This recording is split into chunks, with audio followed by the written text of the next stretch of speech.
So yun lang pare, kumusta ka ngayon sa ano, Northport after mo ma-drop sa Ginebra? Masaya po na nakahanap na ako ng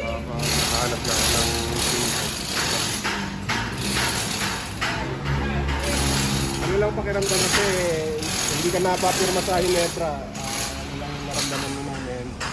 Paano ka makapunta rito sa Northport? Siguro thankful pa din kahit gano'n yung nangyari kasi Ginebra din naman yung nagsabi na pumunta ako dito.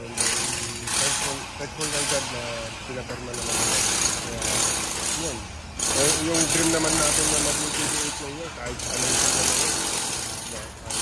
naman. Pero okay na rito? Sa Northport nakapirma ka na? Okay na. Tapos lalaro ka na discount ka rin? Lalaro. Ano lang yung maitutulong mo sa team? Siguro depensa, tapos yung pagiging role player, yung quality minutes na may bibigay para makapagpahinga yung mga main guys. Anong tingin mo sa team ninyo? Based sa tune-up game, mukhang laban naman. Lalaban na sila ng mga rin.